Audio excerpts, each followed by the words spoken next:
प्रथम स्कंध चतुर्थ अध्याय श्लोक 1 से 15 का हिंदी अनुवाद। महर्षि व्यास का असंतोष। व्यास जी कहते हैं, उस दीर्घकालीन सत्र में सम्मिलित हुए मुनियों में विद्या व्योवृद्ध कुलपति ऋग्वेदी शौनक जी ने सूत जी की पूर्वोक्त बात सुनकर उनकी प्रशंसा की और कहा। शौनक जी बोले, सूत जी, आप वक्ताओं में श्रेष्ठ हैं तथा बड़े भाग्यशाली हैं। जो कथा भगवान श्री शुकदेव जी ने कही थी, वही भगवान की पुण्यमयी कथा कृपा करके आप हमें सुनाइए। वह कथा किस युग में, किस स्थान पर और किस कारण से हुई थी? मुनिवर श्री कृष्ण वैपायन ने किसकी प्रेरणा से इस परमहंसों की संहिता का निर्माण किया था?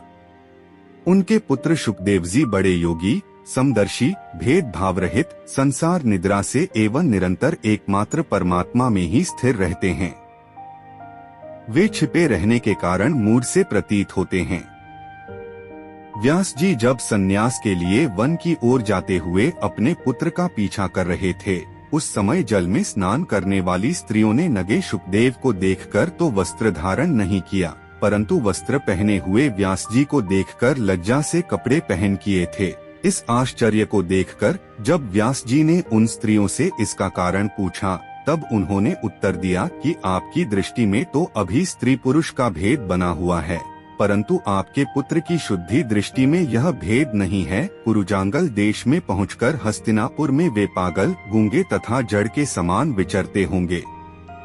नगरवासियों ने उन्हें कैसे पहचाना? पांडव नंदन राजर्षि परीक्षित का इन मौनी शुकदेव जी के साथ संवाद कैसे हुआ, जिसमें यह भागवत संहिता कही गई? महाभाग श्री शुकदेव जी तो गृहस्थों के घरों को तीर्थ स्वरूप बना देने के लिए उतनी ही देर उनके दरवाजे पर रहते हैं, जितनी देर में एक गाय दुही जाती है। सूत जी, हमने सुना है कि अभिमन्यु नंदन परीक्षित भगवान के बड़े प्रेमी भक्त थे।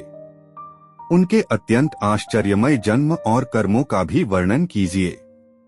वे तो पांडव वंश के गौरव बढ़ाने वाले सम्राट थे। वे भला किस कारण से साम्राज्य लक्ष्मी का परित्याग करके गंगा तट पर मृत्यु पर्यंत अनशन का व्रत लेकर बैठे थे? शत्रुघ्न अपने भले के लिए बहुत सा धन लाकर उनके चरण रखने की चौकी को नमस्कार करते थे। वे एक वीर युवक थे। उन्होंने उस दुस्त्यज लक्ष्मी को अपने प्राणों के साथ भला क्यों त्याग देने की इच्छा की? जिन लोगों का जीवन भगवान के आश्रित है, वे तो संसार के परम कल्याण, अभ्युदय और समृद्धि के लिए ही जीवन धारण करते हैं। उसमें उनका अपना कोई स्वार्थ नहीं होता। उनका शरीर तो दूसरों के हित के लिए था।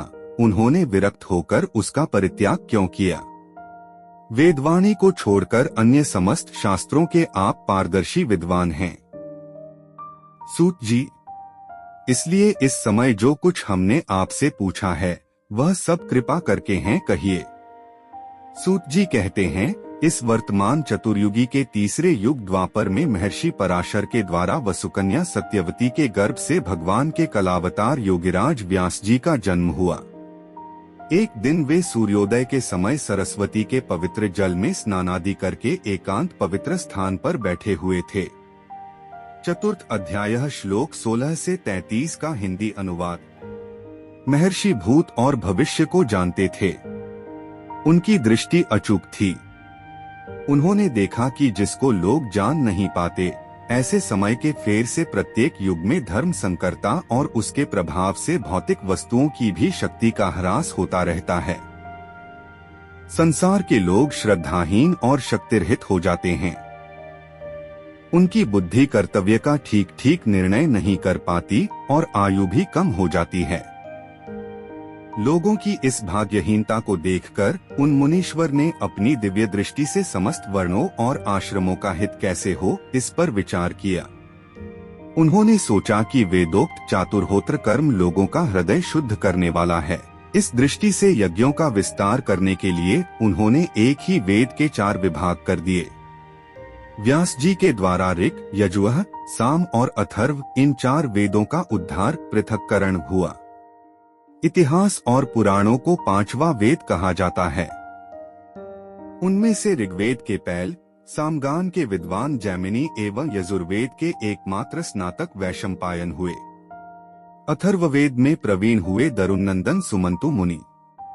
इतिहास और पुराणों के स्नातक मेरे पिता रोमहर्षण थे। इन पूर्वोक्त ऋषियों ने अपनी अपनी शाखा को और भी अनेक भागों में विभक्त कर दिया। इस प्रकार शिष्य, प्रशिष्य और उनके शिष्यों द्वारा वेदों की बहुत सी शाखाएं बन गईं। कम समझने वाले पुरुषों पर कृपा करके भगवान वेदव्यास ने इसलिए ऐसा विभाग कर दिया कि जिन लोगों को स्मरण शक्ति नहीं है या कम है, वे भी वेदों को धारण कर सकें। स्त्री, शूद्र और पतित द्विजाति तीनों ही वेद श्रवण के अधिकारी नहीं हैं। इसलिए वे कल्याणकारी शास्त्रोक्त कर्मों के आचरण में भूल कर बैठते हैं। अब इसके द्वारा उनका भी कल्याण हो जाए, यह सोचकर महामुनि व्यास जी ने बड़ी कृपा करके महाभारत इतिहास रचना की। शौनकादि ऋषियों। यद्यपि व्याजी इस प्रकार अपनी पूरी शक्ति से सदा सर्वदा प्राणियों के कल्याण में ही लगे रहे, तथापि उनके हृदय को संतोष नहीं हुआ। उनका मन कुछ खिन्न सा हो गया। सरस्वती नदी के पवित्र तट पर एकांत में बैठकर धर्मवेत्ता व्यास जी मन ही मन विचार करते हुए इस प्रकार कहने लगे, मैंने निष्कपट भाव से ब्रह्मचर्यादि व्रतों का पालन करते हुए वेद, गुरुजन और अग्नियों का सम्मान किया है और उनकी आज्ञा का पालन किया है। महाभारत की रचना के बहाने मैंने वेद के अर्थ को खोल दिया है, जिससे स्त्री, शूद्र आदि भी अपने अपने धर्म कर्म का ज्ञान प्राप्त कर लेते हैं। यद्यपि मैं ब्रह्मतेज से संपन्न एवं समर्थ हूँ, तथापि मेरा हृदय कुछ अपूर्ण काम सा जान पड़ता है।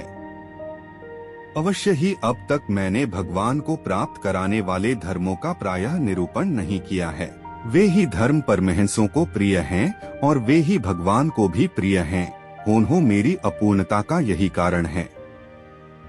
श्री कृष्ण द्वैपायन व्यास इस प्रकार अपने को अपूर्ण सा मानकर जब खिन्न हो रहे थे, उसी समय पूर्वोक्त आश्रम पर देवर्षि नारद जी आ पहुँचे।